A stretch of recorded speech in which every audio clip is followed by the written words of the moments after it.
Hello team, how's it going? Welcome back to a new video. Today we are looking at advanced warfare training for the Indian Army Mountain Warriors, high altitude warfare school. Looking forward to this. This sounds like some sort of special ops unit or some sort of tier 2 unit within the Indian Army. I reckon it's going to be pretty tough. But as always, you can check out the original video in the description. Go give them a like, share and a follow. And if you could comment below of what your thoughts are, what you want to see next. And if you could like, share and subscribe to Combat Ready HQ, I'd hugely appreciate it. Let's go. High Altitude Warfare School 7 हफ्तों की basic training खत्म हो चुकी है। 4 हफ्तों का advanced course अब शुरू हो रहा है। ये कोर्स ज्यादा मुश्किल होगा। बेसिक कोर्स के मुकाबले इसमें चैलेंजेस बढ़ जाएंगे। इसमें हम इनकी टेक्निक को इम्प्रूव करते हैं और इनकी स्किल्स को बेहतर बनाते हैं। एक तरह से इन्हें हर मुश्किल के लिए तैयार करते हैं। एडवांस्ड कोर्स सिर चकरा देने वाली ऊंचाई पर conduct. Just before we start, look at that terrain. That is some tough terrain to be working in. The contours, look how steep it is. Navigation's going to be hard. You're going to have to be extremely fit. Yeah, that's some tough terrain to work in. पर conduct किया जाता है 13,000 foot पर। यहाँ ये फौजी बचे रहने और लड़ने का कौशल सीखेंगे ताकि इतनी ऊंचाई पर मैदान जंग में कामयाब रहें। एडवांस कोर्स से उनके अंदर एक खास कौशल आएगा ताकि ये अपने साथी फौजियों का इन पहाड़ों पर मार्गदर्शन कर सकें। अगर ये कामयाब रहते हैं तो इन्हें हौज इंस्ट्रक्टर बनने का गौरव भी हासिल हो सकता है, पर अभी के लिए उन्हें इस मुश्किल ट्रेनिंग को पूरा करना होगा। 200 मीटर चलने के बाद ही सब थक गए थे। उसके बाद तो जान ही नहीं बची थी। सब कुछ हमारी मेंटल स्ट्रेंथ पर ही था। पूरे बदन में दर्द हो रहा था, मेरी सांस फूल रही थी, पर मुझे अपना सर झुकाए बस आगे बढ़ते ही जाना था। So you think straight away they're at high altitude, climbing extremely sort of steep inclines, and then with the altitude comes lack of oxygen. Okay, so remember that breathing's going to be tough. You're not going to be getting enough oxygen to the body, plus all the weight they're carrying possibly. हर योद्धा रस्सी से अपने साथियों से बंधा है। ढलानों पर ये इनके लिए मौत का शिकंजा बन सकता है। यहाँ ग्लेशियर्स में दरारें बनती हैं, भयानक दरारें जो 10 से 15 मंजिला ऊंची इमारतों जितनी गहरी होती हैं। अगर यहाँ गिरने से उनकी मौत नहीं हुई तो -40 से -60 डिग्री सेल्सियस का तापमान उनकी जान ले लेगा। हौज अपने फौजियों को सबसे मुश्किल हालात के लिए तैयार करती है। कैसे किसी बर्फीली दरार में फंसे अपने साथी फौजी को निकाला जाए। तो अब शुरू हो रही है master class. Straight away you've got to be okay with heights. If you're not okay with heights, then this job definitely is not for you. Okay, you've got to be extremely fit to be able to operate at high altitudes and on environments, inclines such as this, carrying the kit and equipment. You need to be a good team player and you need to be mentally resilient. अभियान शुरू हो गया है। Glacier की ठोस बर्फ पर base बना लिया गया है। स्क्रू टाइप पिटॉन्स और खास तौर पर बंधी रस्सियों के जरिए फौरन ही एक पुलिस सिस्टम बना लिया गया है ताकि दरार में गिरे फौजी को निकाला जा सके। इस बचाव अभियान में बहुत ज्यादा जोखिम है।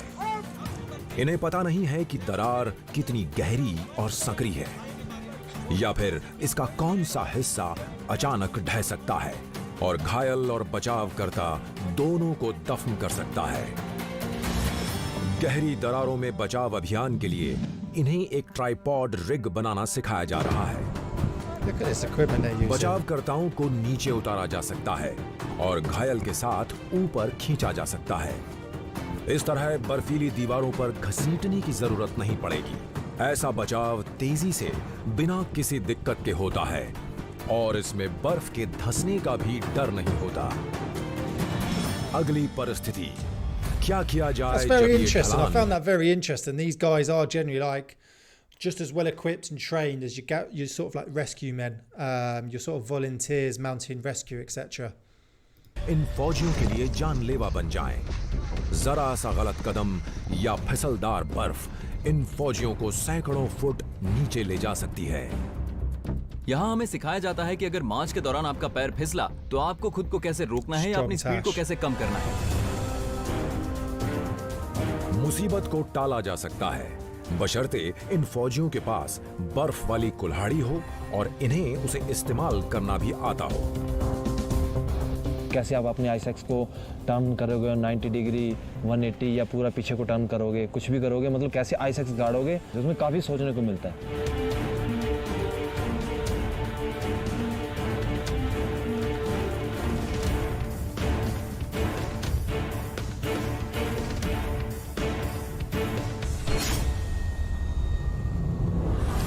So it all works. Very good training for anyone that's going on the hills. इतनी ऊंचाई पर किसी भी चीज को हल्के में नहीं लिया जा सकता। सबसे अच्छी तकनीक भी शरीर पर पड़ने वाले भयानक असर से इन लोगों को बचने की गारंटी नहीं देती। एक युवा योद्धा में भयानक माउंटेन सिकनेस के लक्षण नजर आ रहे हैं। इसकी हालत नाजुक हो रही है। So obviously this is from the high altitude.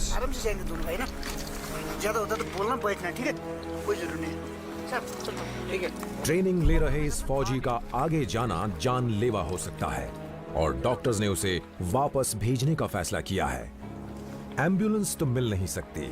जब तक ये फौजी खुद चल पाएगा उसे चलकर ही पहाड़ों से नीचे उतरना होगा। Well, yeah, no one जब wants to be soldiers carrying को him. इतनी ऊंचाई पर तैनात किया जाता है तो वहाँ कुछ चैलेंजेस होते हैं, जैसे ऑक्सीजन की कमी, ठंड का बढ़ जाना, स्नोफॉल होना, फॉग का बढ़ जाना, कुछ नजर ना आना, ग्लेशियर की दरारें। एक सोल्जर को इन सारे चैलेंजेस का सामना करना पड़ता है जब वो बॉर्डर पर होता है। और एक सोल्जर जिसने हॉर्स से ट्रेनिंग ली है उससे ये उम्मीद की जाती है कि वो इन चैलेंजेस का सामना कर लेगा। युद्ध के ऐसे मैदानों पर कोई भी पहाड़ी योद्धा आइस क्राफ्ट का कौशल सीखे बिना टिक नहीं सकता। Look at that. यहाँ पर जो कुछ भी है सब प्रैक्टिकल है। इन टेक्निक्स को आप किसी किताब से नहीं सीख सकते। Very true. This is बर्फ पर definitely a practical चढ़ना course. चट्टानों पर चढ़ने से एकदम अलग है। इसके लिए एक अलग तरह का हुनर चाहिए। इन्हें अपने क्रैम्पॉन्स जूतों के सामने के स्पाइक्स पर 2 पॉइंट्स पर संतुलन बनाना पड़ता है ताकि खड़ी चढ़ाई चढ़ सके। How good those guys are. The technique they have is brilliant. 4 point crampons Look how good और they are. आइस एक्सिस का एक बहुत ही बारीक संयोजन ताकि बर्फ की दीवार पर चढ़ा जा सके। I've actually done this one. I went to some sort of rock climbing place and I got to experience. They had like a room that had cold weather, sort of mountain ice, and you got to experience using the crampons and the pickaxe. And do you know what? It's extremely tough and extremely exhausting. I was very fit back then, and these guys are making it look easy. Don't be fooled. This is not easy. It takes a lot of fitness and the majority, a lot of it technique to get this right. Honestly, I moved up a few feet and I found it exhausting, really hard to balance yourself. So you've got to take your hats off to these guys.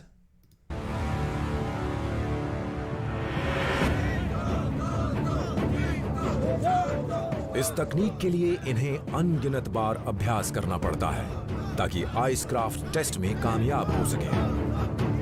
अगर ये अच्छा प्रदर्शन करते हैं तो इन्हें horse instructor बनने का गौरव भी हासिल हो सकता है।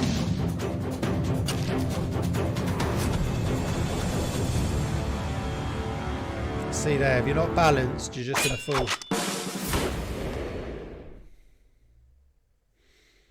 Found that very interesting. I want to find another video on this so there's a little bit more, but honestly, do not be fooled. They were making that look easy. That is extremely hard to be able to do that. Even just the 2-point crampons to walk up like that, and then the 4-point to go up sort of like an ice wall. Like I said, I've tried it and I found it extremely hard, and I was a very high level of fitness back then. And I really struggled with it. So you really got to take hats off to these. And you know, those over in India, these guys willing to put their sort of life on the line just through training to be able to carry out this sort of exercise and operations, to do operations in sort of high altitude mountain, or to do sort of rescue missions and put their life on the line to save people, you've really got to take the hats off to them, because it's extremely dangerous just to get through the training. Only takes for a fracture to happen for them to fall through in training and get injured or more worse, fatal. The mountain sickness, putting themselves through that just to get through this training, to be honoured to be called a high altitude warfare instructor. Really well done to these guys. It's extremely tough, and they're putting their life on the line daily to be able to get through this. So very, very interesting to watch, and very interesting to see the Indian military have these, obviously, and to see how they operate, see how they work. So yeah, really like this video. Hopefully you did too. Thanks for watching. As always, check out the original video in the description and let us know what your thoughts are. Thanks.